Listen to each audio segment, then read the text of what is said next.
Walang pinoprotektahan, walang kasinungalingan, serbisyong totoo lang. Saksihan, biyahe sa Araneta Center Bus Terminal, magdamaga na. Halos 400 special permits binigay sa mga out-of-line bus para madagdagan ang biyahe. Pinakasariwang lagay ng trapiko sa mga kalsada palabas sa Metro Manila, aalamin live. Operasyon ng Batangas Port, 24 oras na rin. Mga pasahero inaasahang bubuhos ngayong Sabado. Para makaiwas sa siksikan sa mismong araw ng undas, ilang pamilya sa sementeryo na magpapalipas ng gabi. Parada ng katatakutan sa Marikina, silipin. At GMA News and Public Affairs, nagpa-trick or treat sa mga bata.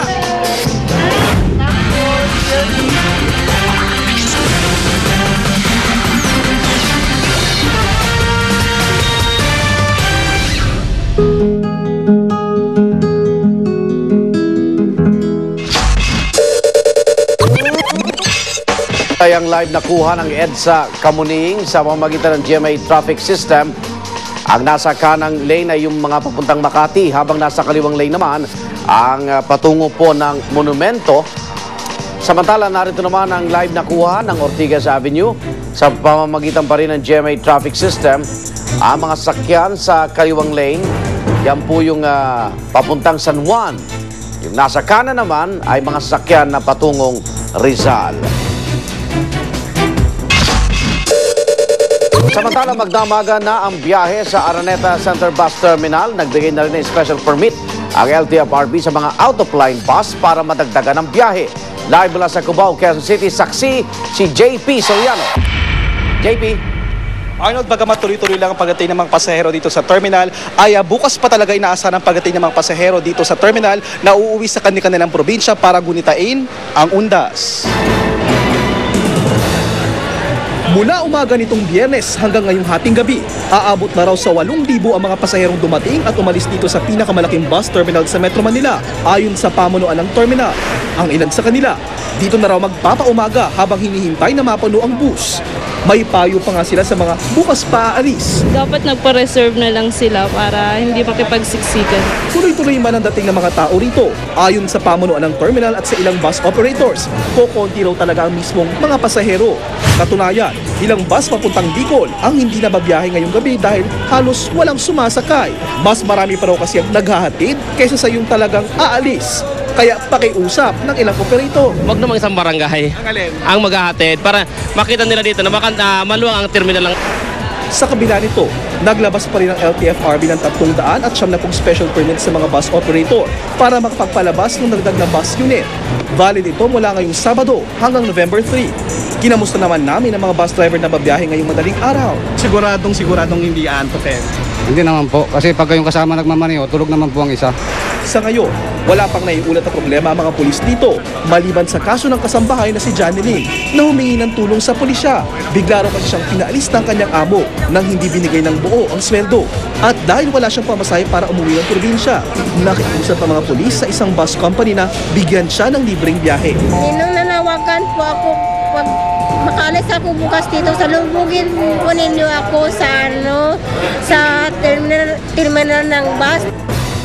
Arnold, para sa seguridad naman ng mga bumabiyahe dito sa terminal ay patuloy pa rin yung pag-ikot at pagbabantay ng mga kapulisan. Di lamang dito yan, Arnold, sa Araneta Bus Terminal maging sa ibang terminal sa Metro Manila, alinsunod na rin sa full alert status sa pinatutupad ng buong PNP.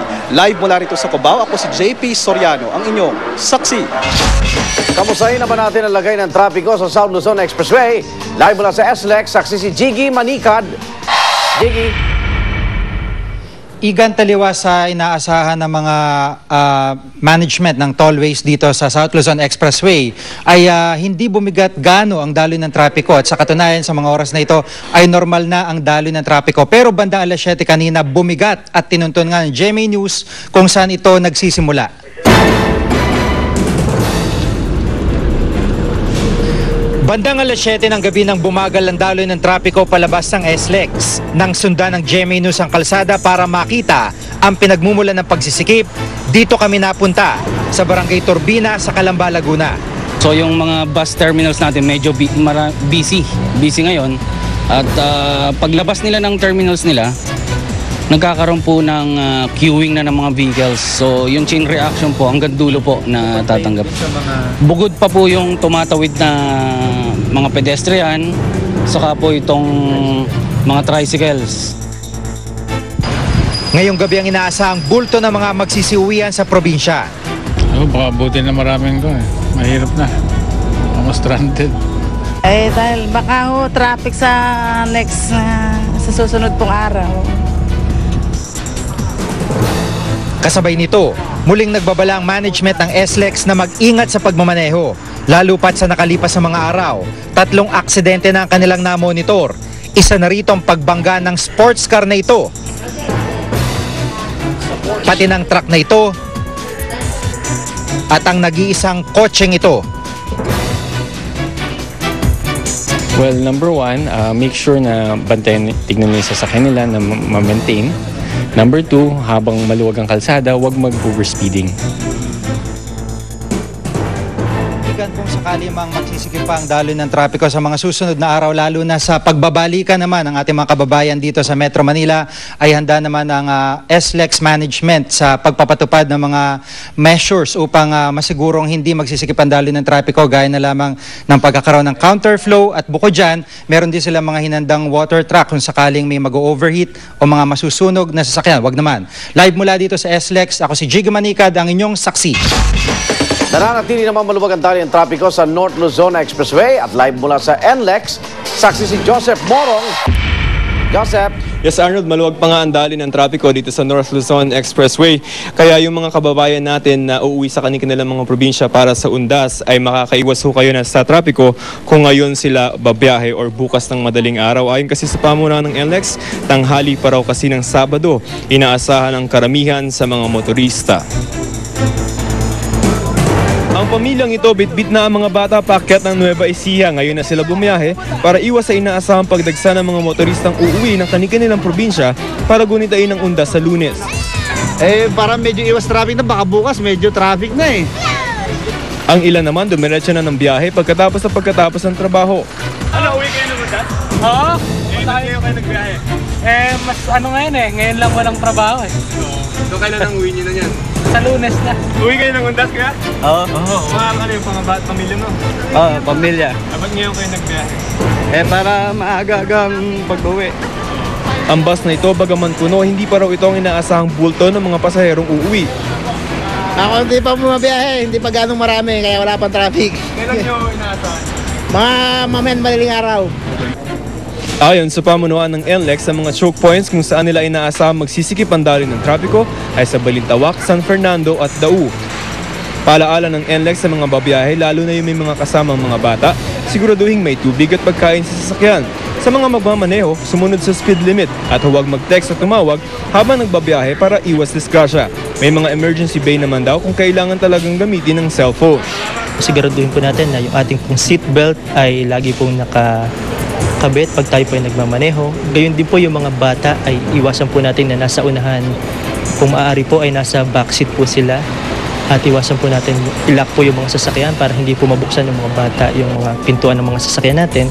Arnold, yung mga kababayan natin na nagpaplanong bumiyahe ng Sabado o kaya Linggo, maaari niyo pong malaman ang sitwasyon sa NLEX kung tatawag ho kayo sa NLEX hotline 3505000 o kaya po sa kanilang hotline na 0258089111. Yung mahilig naman po sa Facebook, pwede niyo pong hanapin ng NLEX kung itatype niyo ang Travel on Great Roads. Live mula rito sa NLEX, ako si Joseph Morong, ang inyong naging saksi. Samantala, 24 oras na ang operasyon ng Batangas Port. Pero ngayong Sabado pa, inaasahang daragsa ang mga pasahero. Live mula sa Batangas City, saksi si Rida Reyes. Rida. Yes, Igan, magdamaga na nga ang mga biyahe ng mga roro dito sa Batangas Port patungo sa Oriental at Occidental Mindoro, Romblon at iba pang bahagi ng Batangas. Kaya naman kahit nahating gabi na ay mangilan-ngilan pa rin sa ating mga kababayan ang naririto. Kabilang sa mga pasaherong humabol ngayong gabi ay ang mag-inang Ofelia at Eliza na patungong Occidental Mindoro. Pinili raw nila na ngayong gabi bumiyahe dahil mas komportable. Walang masyadong gulo, tsaka magaan yung travel. Oo, walang masyadong problema. Oo, pag night trip. Kailangang madalaw naman Dahil once a year lamang yun eh, di ba? Sa pinakahuling monitoring ng Philippine Ports Authority, mahigit 15,000 na ang naitalang bilang ng mga pasaherong bumiyahe simula kahapon mula dito sa Batangas Port. Mababa raw ito kumpara sa mga nakalipas na undas.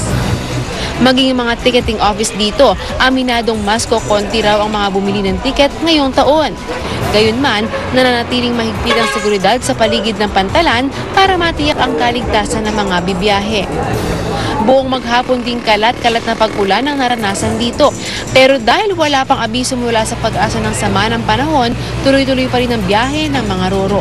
Sa mga pasahero ay huwag naman sila mag-alala kasi tuloy-tuloy pa rin ang aming pakikipag-ugnayan sa Civil Defense Office at saka tuloy-tuloy na naman ang pagkuha ng weather situation or weather report ng ating mga barko. Alam din nila yon. Igan, 24 oras na bukas itong Batangas Port. Katunayan, may mga roro nga dito na bumabiyahe kada 2 oras. At ayon pa sa PPA, ay bukas daw inaasahan nila na mas dadagsa pa ang mga tao dito, yung mga hahabol ng kanilang mga biyahe. At live mula rito sa Batangas Port, ako si Rida Reyes, ang inyong saksi.